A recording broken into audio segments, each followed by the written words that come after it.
What's up, guys? This is Tai Zen.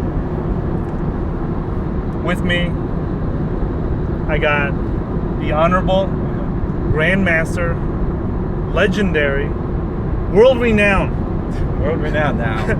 The subscribers asked me to include that. Yeah. World-renowned, LeonFu.com, the great oracle of cryptocurrency.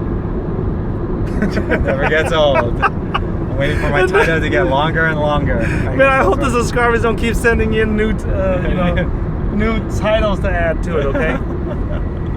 So, in this episode, guys, of Life-Changing Finance, Leo and I was just discussing, how to create real wealth, how to create life-changing money, how to create life-changing finance, how to create life-changing profits, And this is not just with cryptocurrency investing. This is just overall general strategy overview in general. Philosophy, right? Yeah. The overall philosophy of creating life-changing money and life-changing finances. Okay, so you want to start it off? Yeah, sure. So I wrote a post today, and this is the term because I worked on Wall Street, right? I was in New York and spent several years working in downtown Manhattan. You might want to speak up for the microphone. I worked on Wall Street. In fact, When you came out of high school? When I came out, while I was in college and right after I got out of college. Okay, right? All right. I worked a little bit in Rockefeller Center and then a little bit downtown, but... You're like a big city boy. Oh, I was a big city boy. I hated it. You weren't like a little village village boy like me. No, I was in the big city, the Big Apple, as they say. The Big Apple. The Big Apple, right? But one of the my last gigs in downtown Manhattan was for a market-making firm, market makers. There were a bunch of options market makers. They were floor traders, right? They made markets and options, stock options. And one guy did Amazon and a bunch of semiconductor stocks, and the other guy did something else, right? They were a trading firm, right? They stood on the floor and they had bids and asks. And customers would come to them and say, "Hey, I want this order," and they try to fill the order, right? With their own capital, right? One of the guys, they hired me to create some kind of software to help them calculate some mathematics. This is the first time I heard of the term Black-Scholes model, right? People might have heard of that. Is the way a theoretical model on what is the correct price of an option. Were you the creator of the Black-Scholes model? I was not the creator of the Black-Scholes model. My God, No. The Honorable Grandmaster, legendary. No, but LeonFu.com what they wanted really, what they hired me to help them do. Right, was there were a bunch of guys standing on the floor with their laptop computers, right? From when the bell opened to when the bell closed, right? And they wanted a piece of software that would help them calculate the theoretical price of any single option. Okay? Because the reason for that was because a customer would come up to them and say, "Hey, I want Amazon call options, August strike, $42, right?" And you had to come up with a price. You had to like, all right, what can I sell this? What should I ask for this? I'm going to use this hand and use that hand. What should I ask for? What would be a fair price that's competitive? Obviously it can't be too low, otherwise he's going to lose money. Like in other things. Otherwise, if he charges too much, he's going to lose the business to another market maker, right? Because there's a bunch of market makers on the floor. It's not just one market maker, right? There's a bunch of market makers, right? And so he was like saying, I need this. And this is the first time I heard about when he said this. He said, "I need an edge." Right. And I said, what do you mean by an edge, right? He says, an edge is something that I have. That gets me the jump on my competitors. So let's just say that for the viewers that are listening to us right now, that's not from the U.S. and maybe English is not their primary language, right? Sure. Let's break down define what is an edge so they'll know what you're talking about. Yeah. So if you guys are listening to this, right? Mm-hmm. An edge in English means that what is your advantage? Yeah. Right? What is the advantage that you have? Yeah. Or what is the strength or what is the secret that you have that other people don't have? Okay, that only you have. Yeah. Okay, or maybe only a small handful of people have. Yeah. Something that's unique, an advantage. That a limited number of people have. Yeah. Right. Okay. So now, so that's what the term was. They said, hey, this will give me a little bit of an edge because if I have this piece of software that does the math for me, I can come up with a price. Yeah. Faster than. Whoa. A little slow down there. Faster than the market maker standing next to me. Yeah. Right? So he wanted to help. He wanted me to help him build this piece of software. Yeah. And that piece of software would give him an edge. Maybe he could if he could calculate a price 10 seconds faster. Then he can quote it and get that deal. Exactly. Okay. Right? So basically what you're saying is that the key to making life-changing finances or money is to have some type of let's edge. extend this place. Like when you go, this term edge is used in many situations, right? Like it's used a lot in professional trading. Professional trading, sports, even casinos, right? What we say the house edge is 2% in blackjack. Yeah. Right. Meaning because of the way the rules are set up. Yeah. It favors the house by 2%. Right. Okay, yeah. There's the definition, but you can think of it that is where wealth. That is these edges. Yeah. Is where how money and wealth is actually created. Yeah. Right. Because an edge is an advantage that you have. So basically, let's just call it a financial edge. It doesn't have to be. Okay, now whether you can because in this channel we're using it to make money. Like if you were in the sports world, you would have a athletic edge. Yeah, right. Yeah, you would have the edge because you're a little bit quicker, a little bit stronger, a little bit smarter, right? Than your opponents, right? Yeah. That's why you can win. But in this case, we're talking about life-changing finances. Yeah, but it's the same game. It's a game, right? It's a game just like in sports, right? Yeah. So an edge is really that is what you should be able to know. What is your edge? Okay, so now let's break it down so that the viewers know the different types of edge that you can have to create life-changing finances. Yeah. Okay. All right. So the first edge that you and I discussed about, well, first of all, the broad category, the big bucket category, the broad scope is the general scope is what you refer to as a information edge, right? Yes. There's some type of information that you have that is what gives you the edge. Like when somebody knows about our channel, right? That gives us an edge. Yes. Since we know each other, right? That gives us an edge. I have an edge against other cryptocurrency investors because I have you to do the fundamental analysis. Sure. And then you have an edge because you have me doing the technical analysis. Sure. Right? Sure. So we both have an edge working together with each other. And then whoever's subscribing to our channel and listening to our channel, they have an edge over listening to someone else's channel. Sure. Right? Because we have a track record of, making good investments in the crypto world, right? Yeah. But now here's the thing, right? So that's an information edge. Sure. Because you and I can get the information and then we pass it on to our viewers, right? Yeah. So they have an edge over someone else that doesn't subscribe to our channel, right? Or to our newsletters. Sure. And we might as well plug our newsletter, www.cryptocurrency.market/newsletter. That's where you guys can subscribe to the newsletters at. Okay, so inside the realm, inside the umbrella of the information edge, right? We have it split up into like 3 or 4 different types of information edge. Sure. Right? So you want to talk about the first one?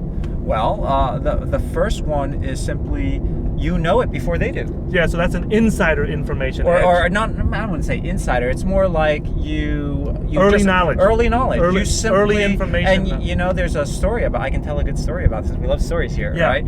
That's how people remember. Because if you just tell people facts, they don't remember. Yes. So Rothschild. Rothschild is one of these wealthy bankers, right? Yeah. This wealthy family banking empire. Yeah. Well, so a lot of people, they don't know one of the ways they did many things, but one of the ways they got so wealthy, and this is a story you may not know, is they had an information edge when Napoleon was. Let's call it an early information edge. Yes. Well, because there's really no there's really no such thing. Whenever they say insider information, I don't exactly agree with that because the information is available. It's just when do you get it? Yeah, that's right. That's right. And there may be a time where you get the information before other people get the information. And other people get it before you do. And other people might get it before you do, right? I would prefer to call it early information. Yeah, and there could be many, many reasons. And I'll just give this story because it's really how one of the ways how the Rothschild banking family got so wealthy, right? Okay. Well, when Napoleon was defeated, the French emperor, I think it was in the 19th century, there wasn't any, it wasn't like they didn't have internet or radios, right? So you had to get news across by messengers. Yeah. Right? And the news that he lost and England won. Yeah. That was critical. It was critical to knowledge as to whether the British or the English stock market and economy would survive as like the dominant empire. Yeah. Or whether they were going to be defeated by France. Yeah. Right? And he won. And the difference is he had his own messengers on the battlefield, waiting, watching the battle as it unfolded in real time. And as soon as he surrendered, as soon as Napoleon was captured and had to surrender, they took off to London. Yeah. You get what I'm saying? Yeah. They took off to London, right? And he beat the news by several hours. I don't remember how. Yeah. But the thing is, he had a substantial. He had his own early information because he had his own messengers, right? Yeah. That he got the knowledge before all the other traders on the floor. Yeah. Right. Yeah. So there were rumors that he spread some false information, saying Wellington had lost. Yeah. When in fact he had won. Yeah. And that's caused a crash, and then. And then he started just buying up all the shares for like fractions of a penny. Yeah. And then the real news hit that Napoleon lost and Wellington had won. Yeah. And boom, like he bought up almost the entire British economy for like fractions, pennies on the dollar. Yeah. Right? And that's why they still remain wealthy to this day. To this day, right? Okay. So, information is power. Yeah, so let's share an immediate example so everyone can relate with it. Yeah. We knew about Bitcoin back in 2013. Well, back in 2012, late 2012, because I happened to be working at an energy brokerage firm that had a Bitcoin mining division. Yeah. And when they were, setting up their Bitcoin farm and their Bitcoin mining operations, I happened to. They happened to explain to me what it was. Yeah. And that's when I got you the white paper, and then, the rest is history. Now, here we is, right? Here we is. Here we are. Yeah. So that's an early information edge. Early information edge. And it's not necessarily because you have insider information. Yeah. Like, there was no insider information about Bitcoin. It just took that long for us to hear about it, right? Yeah. There was no. It's not like there was some like when you say insider information, it has a really bad connotation. It means it's because you work at the company or you have some privilege to the information that other people don't have, and it's not fair that you're able to trade on it, right? Yeah. But this is not. I mean, I think the information edge early move. It doesn't necessarily have to be that. It could just because very few people know about it. Yeah. I mean, like we've been, accused before on this channel of having, insider information, and I think that's kind of unfair to make those accusations because it's more of a early information. If we take the time to go and interview a cryptocurrency project and have the information, and other people don't, that has. I mean, anybody can go to the projects and interview them and ask them. Yeah, or just Twitter, if we decide to write them on Twitter and say, hey, what are you guys up to, right? Yeah. So that's, to me, that's doing your due diligence and so that you can get the early information. Yeah, Sure. So, okay, so that's one type of information edge, which is the early information edge, right? Mm-hmm. That's one type of information edge. Yeah. The other one that we discussed, was the technology edge. Yeah, that's right. But you said that technology, I said that technology itself, like if you have faster internet, you have faster computers, you have more powerful software. Yeah. I said that was a technology edge, but you said that that's still an information edge. Sure, because what is technology? So talk about that. Well, like for example, when I said that one of my last jobs was helping this options market maker to build this software. Mm-hmm. Well, that's a type of information edge, right? You're actually building something, like they are hiring someone, me, that knows how to build software, right? To build them a tool, right?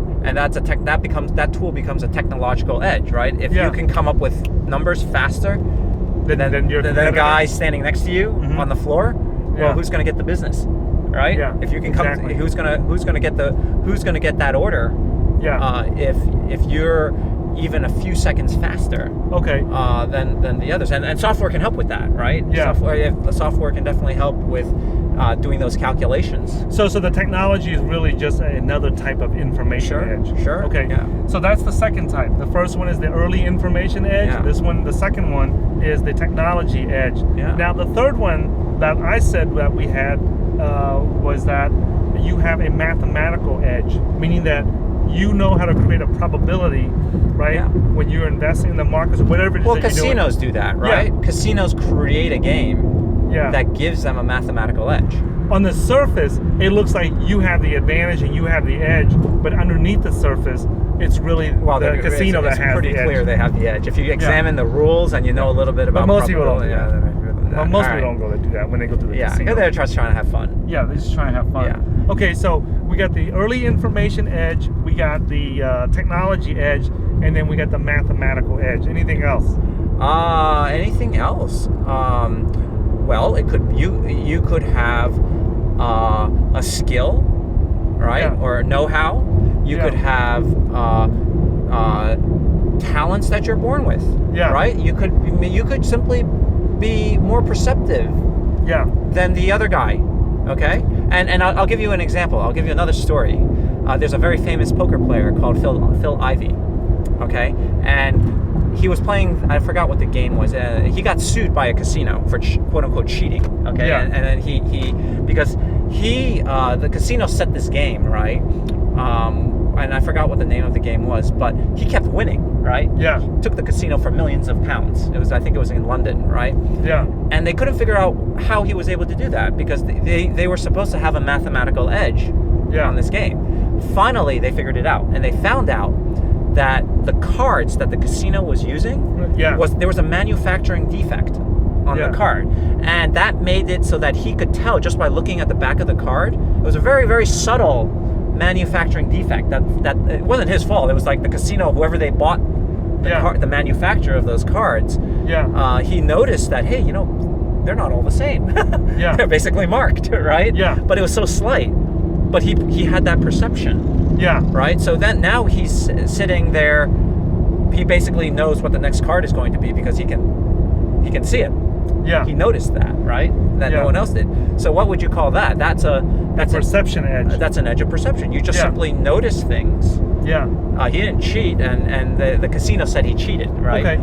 So obviously there's different examples of different edge that you can have. But when it comes to financial investing and life-changing finances, I think that we want to focus on the things. But that's a type of perception, right? If you see something, I had an edge.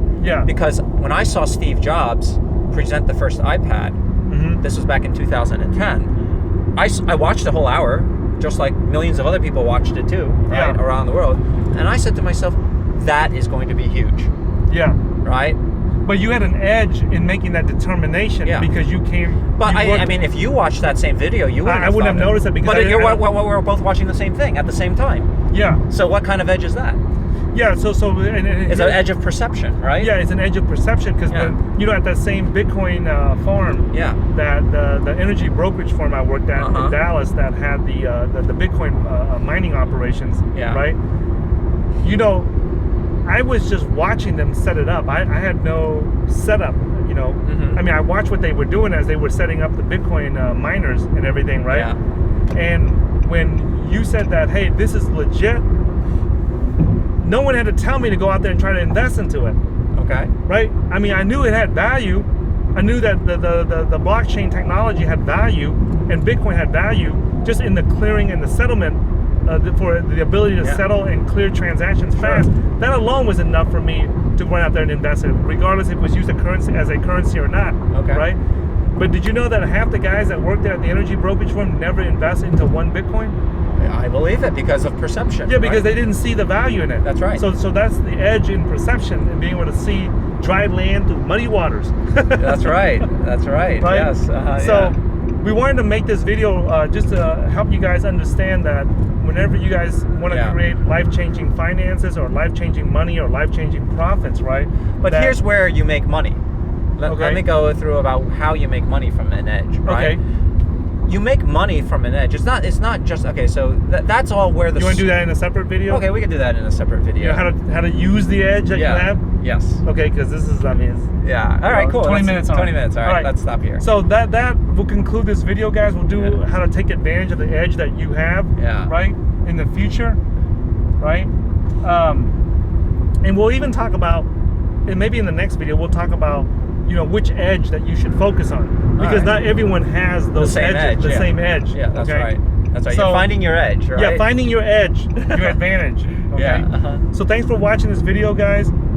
It's always a pleasure to make videos with the Honorable Grandmaster, legendary Grandmaster, world-renowned Grandmaster, the great oracle of cryptocurrency, leonfu.com. Okay? Thanks for watching this video, guys. If you guys like it, give me a 2 thumbs up. If you guys don't like it, give us a thumbs down, and that way we don't waste time making it. And if you have any friends, family, or co-workers or relatives that are interested in learning how to make life-changing money in cryptocurrency investing, make sure you share our channel with them, and be sure to follow us at www.cryptocurrency.market/newsletter. Thanks for watching this video, guys, and we'll see you guys in a future video.